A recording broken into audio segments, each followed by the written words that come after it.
नैनीताल बिना नक्शा पास कराए गए भवनों पर हाईकोर्ट लेगा निर्णय।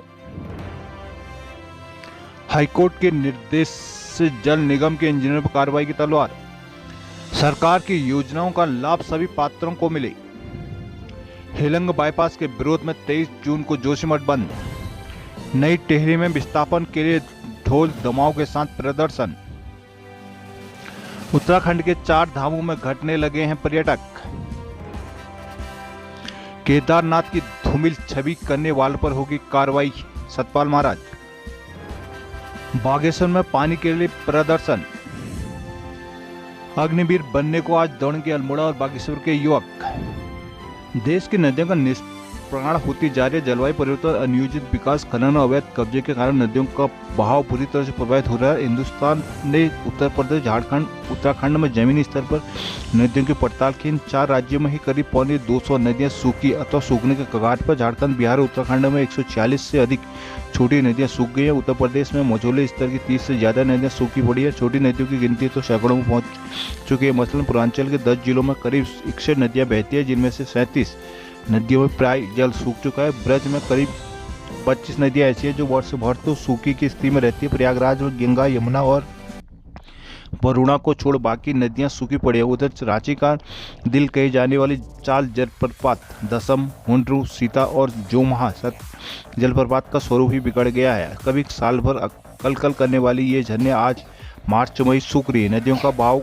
घटने से उत्तराखंड में 461 प्राकृतिक स्रोत ऐसे हैं जिनकी महज 25% पानी ही रह गया है। वन विभाग में 104 डिप्टी रेंजरों को नियम विरुद्ध प्रभारी रेंजर बनाए जाने के मामले में 40 से ज्यादा आईएएफ अफसरों में कार्रवाई हो सकती है, जिसमें ज्यादातर डीएफओ, कुछ पार्क निदेशक और रिटायर डीएफओ शामिल है। जांच समिति ने रिपोर्ट पीसीसीएफ को सौंप दी। हाईकोर्ट के 2017 के आदेश के बावजूद 2022 तक क्षेत्रीय रेंजों में डिप्टी रेंजरों को प्रभारी रेंजर का दर्ज चार्ज दे दिया गया था। अप्रैल में तत्कालीन पीसीसीएफ विनोद सिंघल ने इसकी जांच के आदेश दिए थे। पीसीसीएफ डॉक्टर धनंजय मोहन और पीसीसीएफ बीपी गुप्ता की कमेटी को इसकी जांच देगी। कमेटी ने 2017 से अप्रैल तक सभी डिवीजनों पार्कों में डिप्टी रेंजरों के चार्ज दिए जाने की जांच की, जिसमें सामने आया कि 160 डिप्टी रेंजरों को क्षेत्रीय रेंजों में प्रभारी रेंजर बनाया गया, जो गलत था। समिति ने माना कि रेंजरों की तैनाती में सीएफ या सीसीएफ से लेकर उच्चाधिकारियों का भी दखल था। PCCF one panchayat doctor Dhananjay Mohan ने इसकी पुष्टि की है। नैनीताल प्रदेश में विकास प्राधिकरण से बिना नक्शे पास कराए बन रहे भवनों पर हाईकोर्ट फैसला लेगा। एक जनहित याचिका पर सुनवाई करते हुए मुख्य न्यायाधीश न्यायमूर्ति बिपिन सांघवी, न्यायमूर्ति राकेश थपरियाल की खंडपीठ ने बेतरतीब निर्माण पर रोक प्रदेश सरकार से 3 हफ्ते में जवाब पेश करने को कहा है। साथ ही हाईकोर्ट ने इस दौरान होने वाले सभी निर्माण कार्यों को अपने निर्णय के अधीन रख लिया है। हाईकोर्ट ने कहा कि निर्माण की जिम्मेदारी स्वयं निर्माणकर्ता की होगी। इस मामले में अगली सुनवाई 10 अगस्त को होगी। जिला विकास प्राधिकरण से बिना नक्शा पास कराए की जा रही निर्माण से जुड़ी जनहित याचिका पर सोमवार को हाईकोर्ट ने सुनवाई की। याचिका में कहा गया कि राज्य सरकार ने वर्ष 2017 में हर जनपद में विकास प्राधिकरण का गठन किया था, जिसके तहत तय हुआ कि जिले में जितने भी निर्माण कार्य होंगे वो प्राधिकरण के नियमों के तहत ही होंगे। फिर सरकार ने 17 मार्च 2021 को इस शासनादेश जारी कर दिया। वर्ष 2016 से पूर्व के क्षेत्रों में मान चित्र की मंजूरी यथावत रहेगी। बाद में जोड़े गए नए क्षेत्रों के शासनादेश में कोई प्रावधान नहीं किया गया। इस वजह से हल्द्वानी के गोलापार में बेहतर से आवासीय व व्यावसायिक कॉलोनियां काटी जा रही है। मौके पर बिना नक्शा पास कराए ही निर्माण कराए जा रहे हैं, जबकि इसकी शिकायत डीडीए से की गई है।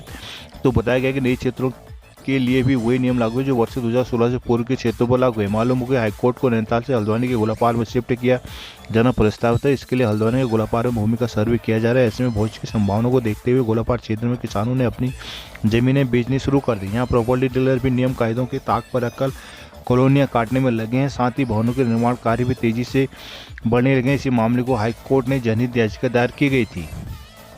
देहरादून जल निगम में वित्तीय निविदा खुलने के बाद टेंडर निरस्त किए जाने के मामले में उच्च न्यायालय की जांच बैठाने से कई इंजीनियरों पर कार्रवाई हो सकती है। दून के स्मार्ट सिटी के सीवर प्रोजेक्ट के लिए निकाले गए टेंडर से यह विवाद हुआ है। दरअसल आरा घर से मोथरोवाला तक सीवर लाइन बिछाने के टेंडर में तकनीकी और वित्तीय मंजूरी दी गई। टेंडर 13% कम रेट पर आया था। बावजूद इसके निगम ने उक्त टेंडर को निरस्त कर दिया।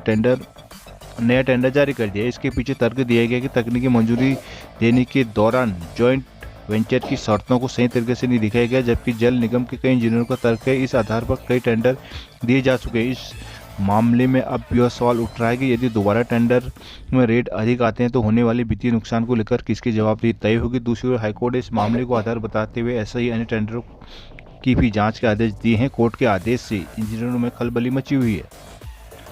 देहरादून समेत कई जिलों में सोमवार से मौसम बदल सकता है। कई जगहों तेज हवाएं चल रही है, बारिश हुई है। मौसम विभाग ने मंगलवार को भी प्रदेश में खासकर पर्वतीय जिलों में 80 किलोमीटर प्रति घंटे की रफ्तार से झक्कड़ आंधी चलने की चेतावनी जारी की है। विभाग ने उत्तराखंड के विभिन्न जिलों में गर्जना के साथ बिजली चमकने, 80 किलोमीटर प्रति घंटे की रफ्तार से आंधी चलने, तेज बौछारों का ऑरेंज अलर्ट जारी किया है। कुमाऊं के जिलों में भारी बारिश का अलर्ट जारी किया गया। मौसम विभाग के मुताबिक बिपरजॉय तूफान के असर के चलते मौसम बदल रहा है। मौसम निदेशक डॉक्टर विक्रम सिंह के मुताबिक 23 जून तक के लिए येलो और ऑरेंज अलर्ट जारी किया गया है। नई टिहरी के मुख्य मार्ग से सोमवार को बाइक रैली निकालते हुए भारतीय युवा मोर्चा कार्यकर्ता और पदाधिकारी।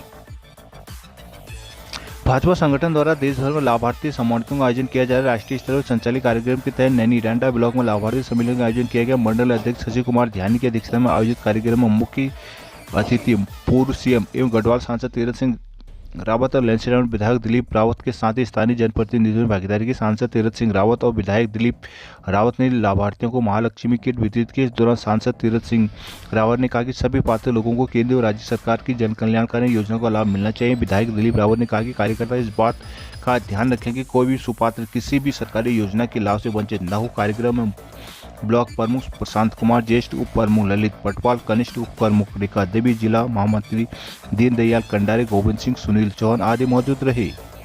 नई टिहरी चांखड़ीधार ब्लॉक भिलंगना घाटी के पिपोला खास के ग्रामीणों ने विस्थापन सहित अन्य मांगों को लेकर सोमवार को सुबन पार्क से लेकर डीएम कार्यालय तक जुलूस निकालकर प्रदर्शन किया। मौके पर लोगों ने डीएम कार्यालय का घेराव कर सांकेतिक धरना भी दिया। इस दौरान डीएम को ज्ञापन सौंपकर लोगों का त्वरित कार्रवाई की मांग को लेकर जीईसी 2023 की रिपोर्ट पर नाराजगी जाहिर की। भिलंगना घाटी के ग्राम पपोला खास के ग्रामीणों ने अपने पुनर्वास और विस्थापन की मांग को लेकर जिला मुख्यालय नई टिहरी में रैली निकाली। ग्रामीणों ने ढोल दमाओं के साथ सुमन पार्क से हनुमान चौक विधि बिहार होते हुए डीएम कार्यालय तक जुलूस निकाला, जहां पर बाढ़ प्रभावित गांव की उपेक्षा की नारेबाजी की। विस्थापितों प्रभावितों के अधिवक्ता और विभिन्न न्यायालयों में याचिकाकर्ता शांति प्रसाद भट्ट के नेतृत्व में धरना दिया। इसके बाद ग्रामीणों ने डीएम और पुनर्वास निदेशक डॉक्टर सौरभ गहरवाल को ज्ञापन सौंपा। डीएम के समक्ष संयुक्त विशेषज्ञ समिति की रिपोर्ट 2023 को पढ़ कर सुनाया गया, जिनका उन्होंने विरोध किया। प्रदर्शनकारियों में सभी को शांति प्रसाद भट्ट, जिलाध्यक्ष राकेश राणा, शहर कांग्रेस अध्यक्ष कुलदीप पवार, डॉक्टर दीनानंद उनियाल, कुशलानंद भट्ट, विनोद चमोली, शेर सिंह, चंद्रमोहन, शांति देवी, रोशनी देवी, रुक्मणी आदि मौजूद रहे। केदारनाथ, बद्रीनाथ, गंगोत्री, यमुनोत्री धाम में जून माह में यात्रा संख्या घटने लगी है। चारों धामों में शुरुआत की तुलना में अब यात्रियों की संख्या घट रही है। इस कारण यात्रा कारोबार भी प्रभावित हो रहा है। गंगोत्री यमुनोत्री में तो कारोबार में 50% तक की गिरावट आ गई। उधर गंगोत्री और यमुनोत्री धाम के कपाट 22 अप्रैल को आम श्रद्धालुओं के लिए खुल गए थे। शुरुआती दिनों में यात्रा हमने समाप्त पर रही, जिस कारण प्रतिदिन दोनों धामों में 18 से 20 हज़ार यात्री दर्शन को पहुंचते थे। इस बार लगातार खराब मौसम के बावजूद यात्री बारिश और बर्फबारी के बीच भारी संख्या में धामों के दर्शन को पहुंचे थे। ये वजह कि अब तक दोनों धामों में 9,79,294 यात्री धामों के दर्शन कर चुके हैं। यात्री गंगोत्री धाम में अब तक 5,22,698 तथा यमुनोत्री में 4,56,596 यात्री दर्शन कर चुके हैं। जबकि बरसात की शुरुआत हो चुकी तो धामों के यात्रियों की संख्या लगातार घटने लगी। जून माह में दोनों धामों में शुरुआत की तुलना में आधी संख्या में यात्री पहुंच रहे हैं। 18 जून को गंगोत्री में 7,965 जबकि यमुनोत्री में 5,142 यात्री ही पहुंचे। जून माह की शुरुआत से अब तक लगभग इसी तादाद में यात्री धामों पहुंच रहे हैं। ऐसे में चार धाम यात्रा कारोबार भी खासा प्रभावित हो रहा है। होटल एसोसिएशन उत्तरकाशी के उपाध्यक्ष प्रकाश भद्री ने कहा कि जीएमबीएन सहित होटलों में 50% कमरे खाली पड़े हैं। आगे बरसाती सीजन में संख्या और कम होने के आसार हैं। बागेश्वर जिला मुख्यालय से लेकर गांव तो पानी का संकट लगातार गहरता जा रहा है। नगर में मंडलशिला, तहसील रोड, नंदी गांव में सबसे अधिक संकट बना हुआ है। मंडलशिला में कभी 2 दिन बाद पानी मिल रहा है। नगर के भतरोल क्षेत्र में लोगों ने पानी के लिए सोमवार को जल संस्थान पर प्रदर्शन किया। कहा कि वे पानी की समस्या को लेकर 3 बार डीएम को अवगत करा चुके हैं। जल संस्थान कार्यालय में प्रदर्शन के दौरान उपभोक्ताओं ने कहा कि उनके यहाँ हर साल यह समस्या पैदा होती है। गर्मी आते ही उन्हें पानी के लिए तरसना पड़ता है। कहा कि जल संस्थान द्वारा बिल तो लिया जाता है परंतु पानी उपलब्ध नहीं कराया जाता। आरोप है कि पानी नहीं प्रशासन और जनप्रतिनिधियों को कई बार अवगत कराया जा चुका है पर समाधान नहीं हुआ। कहा कि प्रशासन आम जनता की सुन नहीं ले रहा है। जल संस्थान अधिकारियों ने उपभोक्ताओं को जल्द कार्रवाई का आश्वासन दिया। इस दौरान ललित राम, योगेश कुमार, लक्ष्मी देवी, गोकुली देवी, तारा आर्य, हरीश, ललित प्रसाद, विद्या देवी आदि मौजूद रहे। रानीखेत कुमाऊं रेजिमेंट के सोमनाथ मैदान में आज 20 जून से प्रस्तावित भर्ती रैली की तैयारी पूरी हो गई है। भर्ती के लिए युवाओं के पहुंचने का सिलसिला सोमवार से शुरू हो गया। ARO अल्मोड़ा की ओर से आयोजित सेना भर्ती को लेकर पुलिस और प्रशासन मुस्तैद हो गए हैं।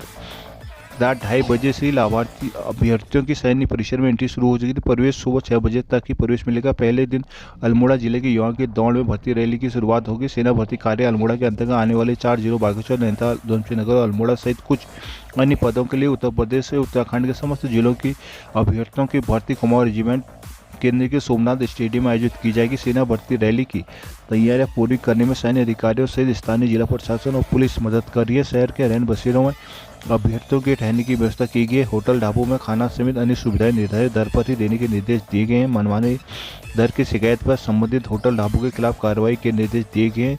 100 के ग्रुप बनाए जाएंगे। भर्ती स्थल पर पहुंचे अभ्यर्थियों की दौड़ के लिए 100 ग्रुप के ग्रुप बनाए जाएंगे, जिसके लिए मैदान पर 400 मीटर का ट्रैक बनाया गया है।